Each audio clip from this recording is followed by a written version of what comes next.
Hello दोस्तों, welcome to fiction verse, जहां कहानियां सिर्फ सुनी नहीं जाती, महसूस की जाती हैं।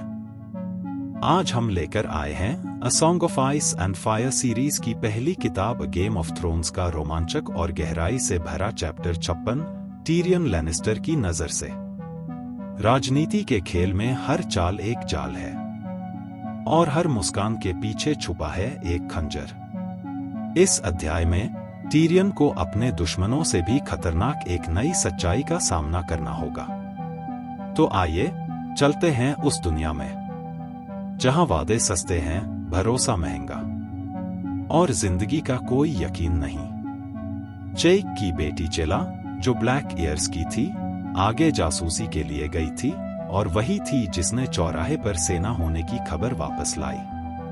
उनकी आग के धुएं गिनकर मैं कह सकती हूं कि उनकी संख्या 20,000 के करीब है, उसने कहा। उनके झंडे लाल हैं, जिन पर सुनहरा शेर बना है। तुम्हारे पिता? ब्रॉन ने पूछा। या मेरा भाई जैमी? टीरियन ने कहा। जल्द ही हमें पता चल जाएगा। उसने अपने फटेहाल लुटेरों के झुंड को देखा, करीब 300 stone crows, moon brothers, black ears और बर्न्ड मैन, और ये तो बस उस सेना का बीज थे जिसे वह बढ़ाना चाहता था। गुंथोर, गर्न का बेटा, बाकी कबीलों को जुटाने में लगा हुआ था। वह सोच रहा था कि उसके पिता लॉर्ड टाइविन इन लोगों को देखकर क्या सोचेंगे, उनकी जानवरों की खालें और चोरी का बेमेल कवच हथियार। सच कहें तो वह खुद भी तय नहीं कर पा रहा था कि ये लोग उसके सैनिक हैं या कैदी। ज्यादातर वक्त तो लगता था दोनों ही हैं। शायद बेहतर होगा अगर मैं अकेला नीचे जाऊं, उसने सुझाव दिया। टाइविन के बेटे टीरियन के लिए यही बेहतर है, उल्फ ने कहा, जो मून ब्रदर्स की तरफ से बोलता था। शाग्गा का चेहरा गुस्से से तमतमा उठा, देखने में डरावना। शाग्गा, डॉल्फ का बेटा, इसे पसंद नहीं करता। शाग्गा लड़के आदमी के साथ जाएगा और अगर लड़का आदमी झूठ बोलेगा तो शाग्गा उसकी मर्दानगी काट देगा और बकरियों को खिला देगा। हाँ, टीरियन ने थकी हुई आवाज में कहा। शाग्गा, मैं तुम्हें लैनिस्टर होने की कसम देता हूं, मैं वापस आऊंगा। हम तुम्हारे शब्द पर क्यों भरोसा करें? चेला ने कहा। वह छोटी, सख्त और लड़के जैसी सीधी सी थी, लेकिन बेवकूफ नहीं। नीचे मैदानों के लॉर्ड्स पहले भी कबीलों से झूठ बोल चुके हैं। तुम मुझे चोट पहुंचा रही हो, चेला, टीरियन ने कहा। मुझे तो लगा था कि हम अच्छे दोस्त बन चुके हैं, लेकिन जैसा तुम्हें ठीक लगे। तुम मेरे साथ चलोगी और शाग्गा व कॉर्नस्टोन क्रोज से, उल्फ मून ब्रदर्स से और टिमेट का बेटा बर्न्ड मैन से। जब उसने इनके नाम लिए तो कबीलों के लोग एक दूसरे को शक भरी नजरों से देखने लगे। बाकी लोग यहीं रुकेंगे जब तक मैं तुम्हें बुलाऊं। कोशिश करना कि मेरे लौटने तक एक दूसरे को मारपीट कर अधमरा न कर दो। उसने घोड़े को एड़ी लगाई और आगे बढ़ गया। उन्हें या तो पीछा करना था या पीछे छूट जाना था। दोनों ही उसे ठीक थे, बस इतना कि वे दिन भर बैठकर बहस न करने लगे। यही तो दिक्कत थी इन कबीलों में। इनका अजीब सा विश्वास था कि हर आदमी की राय सुनी जानी चाहिए, तो ये हर बात पर न खत्म होने वाली बहस करते रहते थे। यहां तक कि उनकी औरतों को भी बोलने की इजाजत थी। इसमें कोई हैरानी नहीं कि सैकड़ों सालों से उन्होंने वेल पर कभी बड़ी चढ़ाई नहीं की थी, बस कभी कभार छापे मारे थे। टीरियन ने ठान लिया था कि वह इसे बदल देगा। ब्रॉन उसके साथ सवार था। पीछे से थोड़ा बड़बड़ाने के बाद पांचों चुने हुए कबीलों के लोग अपने छोटे छोटे गर्रान घोड़ों पर आए, जो दुबले-पतले थे, टट्टुओं जैसे दिखते थे और बकरियों की तरह चट्टानों पर चढ़ जाते थे। स्टोन क्रोज एक साथ चल रहे थे और चेला व उल्फ भी पास थे, क्योंकि मून ब्रदर्स और ब्लैक ईयर्स में गहरा रिश्ता था। टिमेट का बेटा अकेला सवार था। माउंटेन्स ऑफ द मून के हर कबीले को बर्न्ड मैन से डर लगता था, जो अपने शरीर को आग से झुलसाकर साहस साबित करते थे, और बाकी लोग कहते थे कि वे अपने भोज में बच्चों को भूनते हैं। और बर्न्ड मैन के लोग भी टिमेट से डरते थे, जिसने जवान होते ही सफेद गर्म चाकू से अपनी बाईं आंख फोड़ ली थी। टीरियन को पता चला था कि आमतौर पर लड़के एक निप्पल, एक उंगली या अगर बहुत बहादुर या पागल हों तो एक कान जलाते थे। टिमेट ने आंख चुनी तो बाकी बर्न्ड मैन इतने प्रभावित हुए कि तुरंत उसे रेड हैंड बना दिया, जो शायद किसी तरह का युद्ध सरदार था। सोचता हूं इनके राजा ने क्या जलाया होगा, टीरियन ने कहानी सुनकर ब्रॉन से कहा। भाड़े के सिपाही ने मुस्कुराते हुए अपने कमर के पास हाथ ले गया, लेकिन ब्रॉन भी टिमेट के सामने अपनी जुबान संभालता था। अगर कोई आदमी अपनी आंख फोड़ सकता है तो वह अपने दुश्मनों पर रहम करने वाला नहीं। दूर से पत्थरों के बिना गारे के बने मीनारों से निगाहें नीचे झांक रही थीं, जब ये लोग पहाड़ियों से उतर रहे थे। एक जगह टीरियन ने देखा कि एक कौवा उड़ता हुआ निकला। जहां ऊंची सड़क दो चट्टानी ढेरों के बीच से घूमती थी, वहां पहला किला था, 4 फुट ऊंची मिट्टी की दीवार जिस पर दर्जन भर क्रॉसबोधारी तैनात थे। टीरियन ने अपने लोगों को निशाने से दूर रोका और अकेला दीवार तक गया। यहाँ का कमांडर कौन है? उसने ऊंची आवाज में पूछा। कप्तान तुरंत आ गया और लॉर्ड का बेटा पहचानते ही तुरंत उन्हें आगे ले जाने के लिए सिपाही दे दिए। वे जली हुई खेतों और राख हो चुके किलों के पास से गुजरे, नदी के किनारे और ट्राइडेंट की ग्रीन फोर्क की तरफ बढ़ते हुए। लाशें नहीं दिखी, लेकिन हवा में कौवे और गिद्ध मंडरा रहे थे। यहाँ हाल ही में लड़ाई हुई थी। चौराहे से आधा लीग पहले नुकीले खंभों की बैरिकेड लगी थी, जिस पर भालेधारी और तीरंदाज पहरा दे रहे थे। उनके पीछे कैंप दूर दूर तक फैला था। सैकड़ों चूल्हों से पतली सी धुएं की लकीरें उठ रही थीं। कवच पहने आदमी पेड़ों के नीचे बैठकर तलवारें तेज कर रहे थे और कीचड़ में गड़े डंडों से जानी पहचानी पताकाएं लहरा रही थी। जैसे ही वे खंभों के पास पहुंचे, एक दल घुड़सवार आगे आया। उनके नेता ने चांदी का कवच पहना था, जिस पर बैंगनी पत्थरों की जड़ाई थी और बैंगनी चांदी की धारीदार चादर लहरा रही थी। उसकी ढाल पर एक यूनिकॉर्न का चिन्ह था और उसके घोड़े के सिर के आकार वाले हेलमेट से 2 फुट लंबा सर्पिल सींग निकला हुआ था। टीरियन ने लगाम खींची। सर फ्लेमेंट। सर फ्लेमेंट ब्रैक्स ने अपना वाइजर उठाया। टीरियन, उसने हैरानी से कहा, माई लॉर्ड, हमें तो डर था कि आप मारे गए। या उसकी नजर कबीलों के लोगों पर पड़ी और वह हिचकिचाया। ये आपके साथी, सीने से लगाए दोस्त और वफादार अनुचर, टीरियन ने कहा। मेरे पिता कहाँ मिलेंगे? उन्होंने चौराहे वाले सराय को अपना ठिकाना बना लिया है। टीरियन हंस पड़ा। चौराहे वाली वही सराय? शायद भगवान सच में न्याय करते हैं। मैं अभी उनसे मिलता हूं। जैसा आप कहें माई लॉर्ड। सर फ्लेमेंट ने घोड़ा मोड़ा और आदेश दिए। 3 कतारों में गड़े खंभे हटाकर रास्ता खोला गया। टीरियन अपने दल को लेकर अंदर गया। लॉर्ड टाइविन का कैंप कई लीग तक फैला था। चेला का 20,000 का अंदाजा गलत नहीं हो सकता था। आम सैनिक खुले में डेरा डाले थे, लेकिन शूरवीरों ने तंबू गाड़ रखे थे और कुछ बड़े लॉर्ड्स ने तो घर जितने बड़े पवेलियन खड़े किए थे। टीरियन ने प्रेस्टर्स का लाल बैल, लॉर्ड क्रेकहाल का धब्बेदार जंगली सुअर, मारब्रांड का जलता पेड़ और लिडेन का बिज्जू देखा। शूरवीर उसे पुकारते थे और सैनिक कबीलों के लोगों को हैरानी से घूरते थे। शागा भी आंखें फाड़े देख रहा था। यकीनन उसने कभी इतने आदमी, घोड़े और हथियार नहीं देखे थे।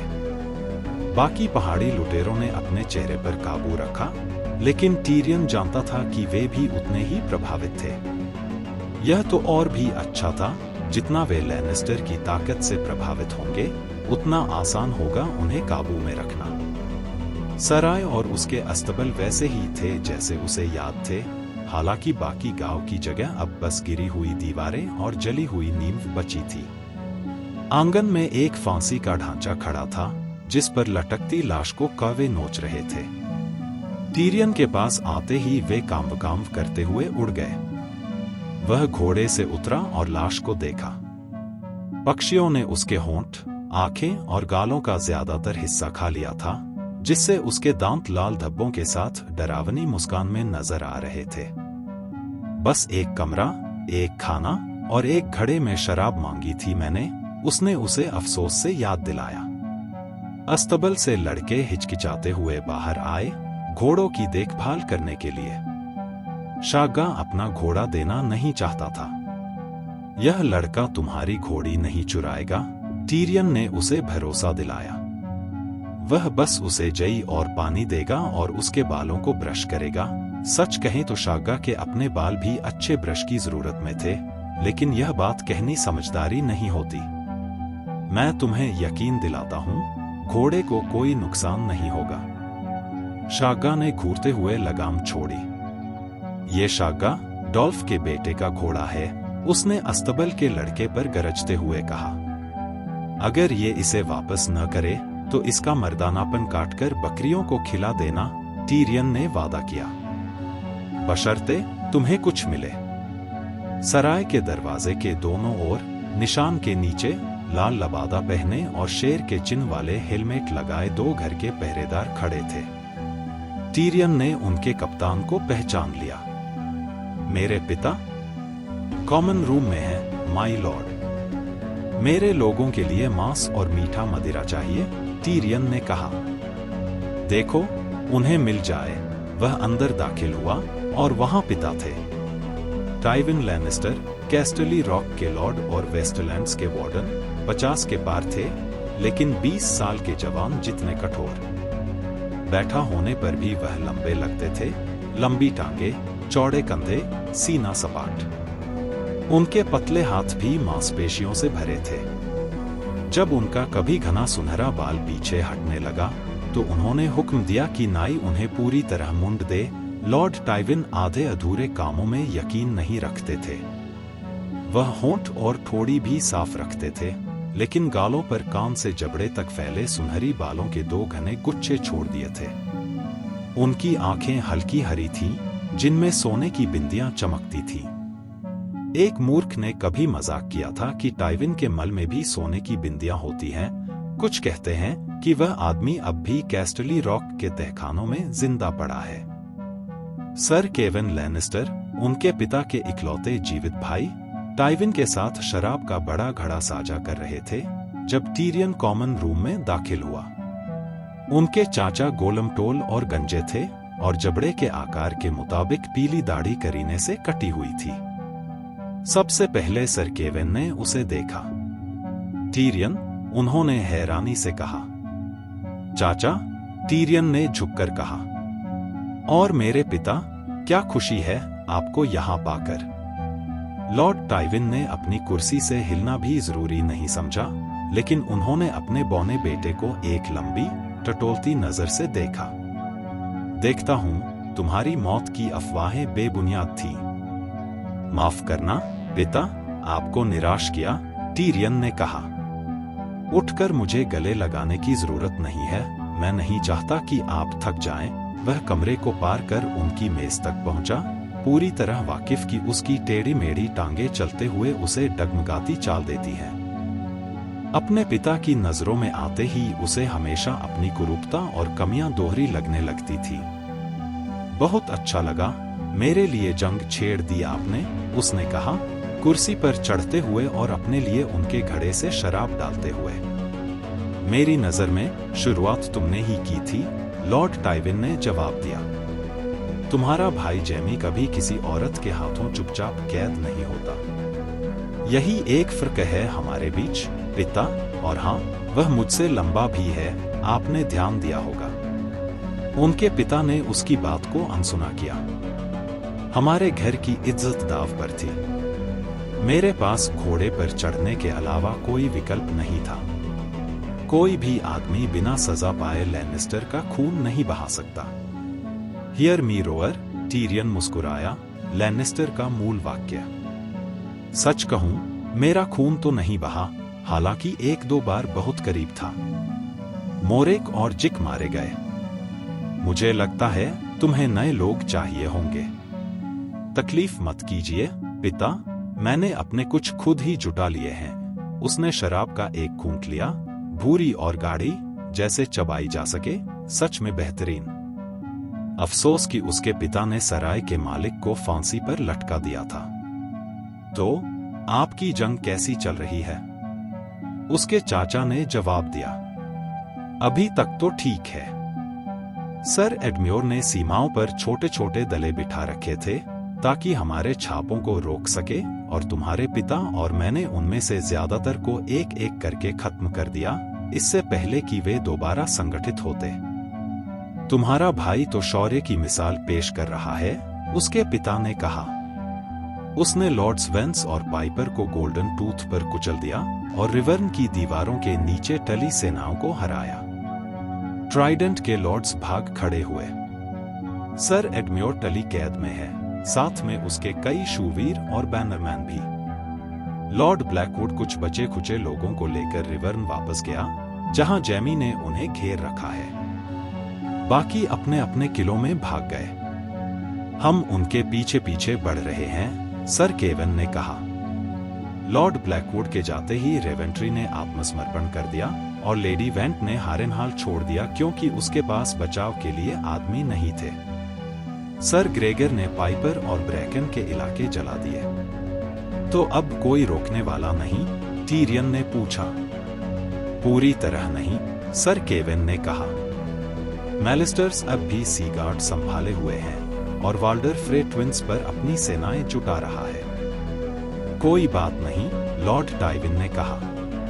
फ्रे तभी मैदान में उतरता है जब जीत की गंध आए, और अभी उसे बस बर्बादी की बू आ रही है। और जेसन मैलिस्टर के पास अकेले लड़ने की ताकत नहीं। जैसे ही जैमी रिवर्न लेगा, ये दोनों घुटनों के बल होंगे। जब तक स्टार्क और एरिन हमारे खिलाफ नहीं आते, ये जंग हमारी जीत है। अगर मैं होता तो एरिन्स की चिंता नहीं करता, टीरियन ने कहा। स्टार्क्स दूसरी बात है। लॉर्ड एडवर्ड हमारा कैदी है, उसके पिता ने कहा। रेड कीप के नीचे की काल कोठरी में सड़ते हुए वह कोई सेना नहीं चलाएगा।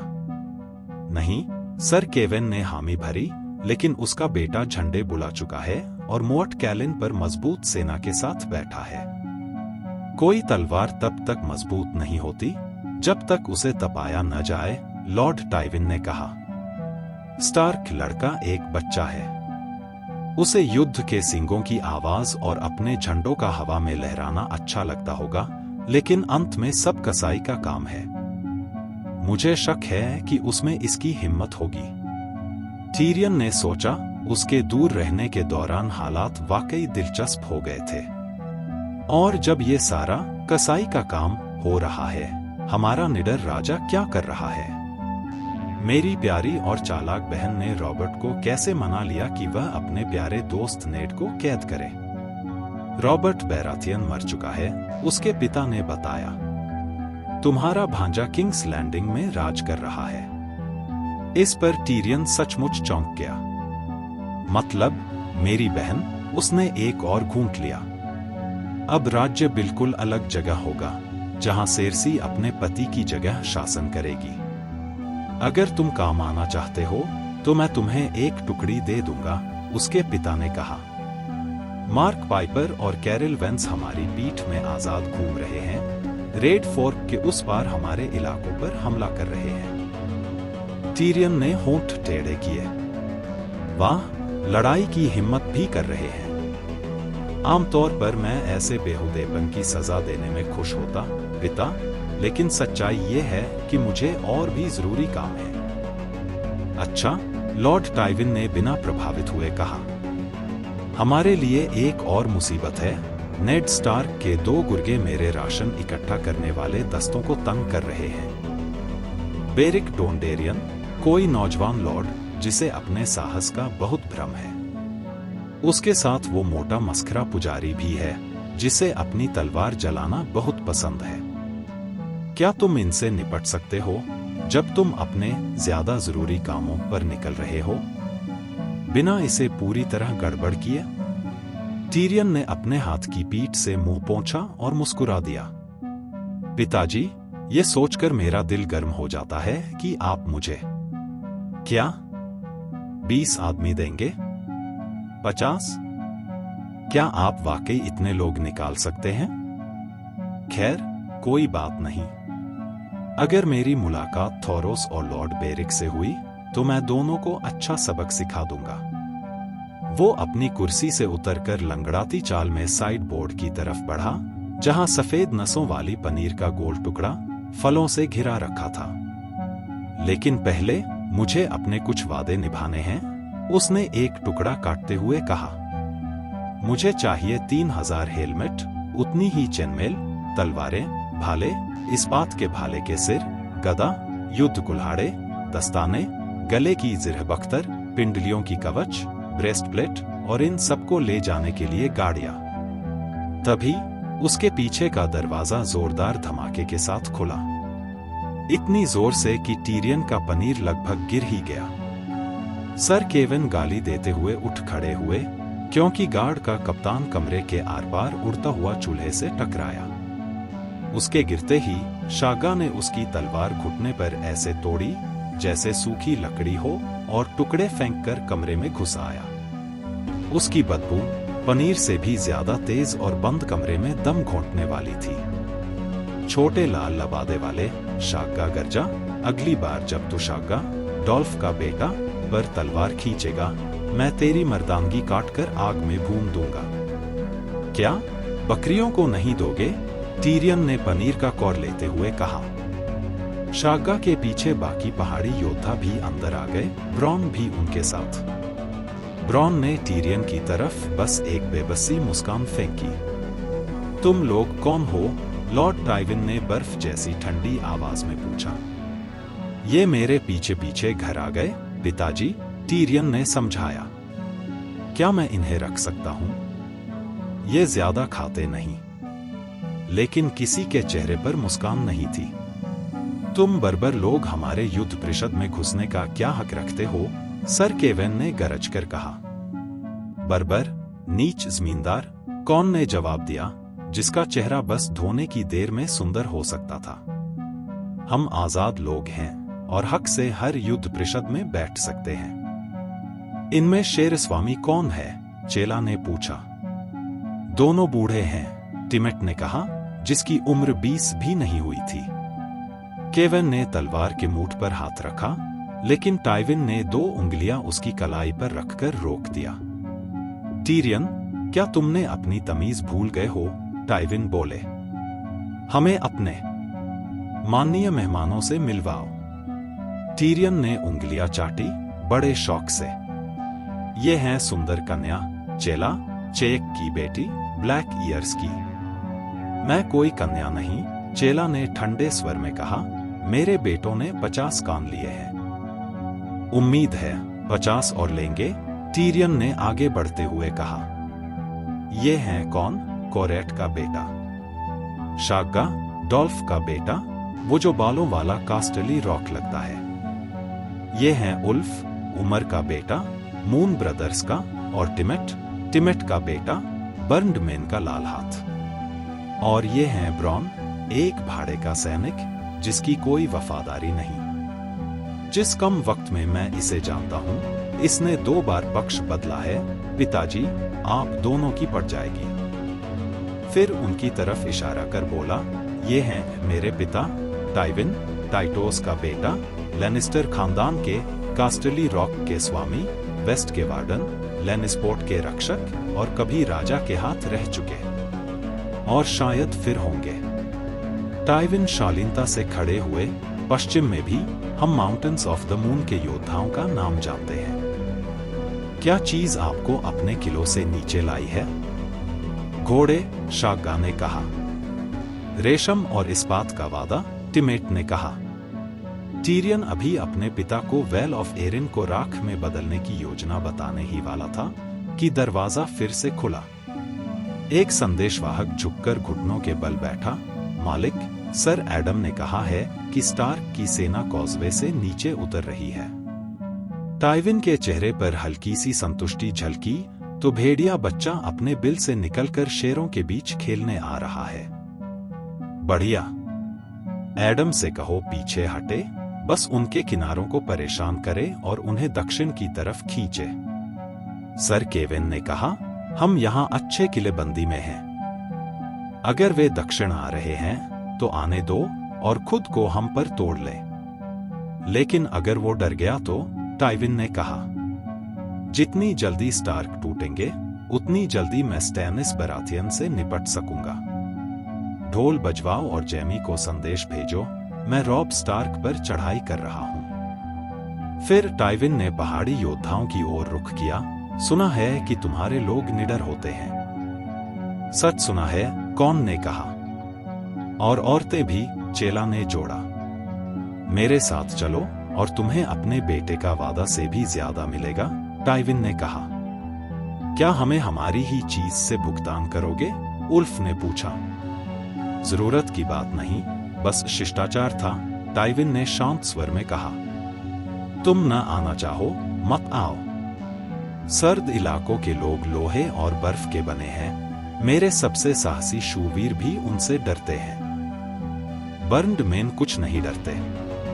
टिमेट का बेटा शेरों के साथ चलेगा, टिमेट ने कहा। जहां बर्न्ड मेन जाएंगे वहां स्टोन क्रोज पहले पहुंचेंगे, कौन ने गरज कर कहा। शाग्गा, डॉल्फ का बेटा, उनकी मर्दानगी काटकर कौवों को खिलाएगा, शाग्गा ने जोड़ा। हम तुम्हारे साथ चलेंगे, शेरस्वामी, चेला ने कहा, पर तुम्हारा आधा आदमी बेटा भी साथ चले। उसने अपनी सांस वादों से खरीदी है, जब तक हमें वादा किया इस बात नहीं मिलता, उसकी जान हमारी है। टाइविन ने सोने की झलक वाली आंखें अपने बेटे पर डाली। वाह, टीरियन ने एक थकी हुई मुस्कान के साथ कहा, खुशी। अब सवाल ये है, अगर आप टीरियन की जगह होते तो अपने पिता टाइविन के साथ इन आधे आधे पागल पहाड़ी योद्धाओं के साथ युद्ध में जाते, या किसी चाल से खुद को इस वादे से बचा लेते? कमेंट्स करके बताएं। और हाँ, अगर आपको ये कहानी पसंद आई तो इसे शेयर कीजिए और चैनल को सब्सक्राइब करना मत भूलिए, क्योंकि आगे की लड़ाइयां और भी खून गर्म करने वाली होने वाली हैं। शेर, भेड़िए और आधे आधे पागल योद्धा सभी मैदान में उतर चुके हैं और खेल बस शुरू हुआ है।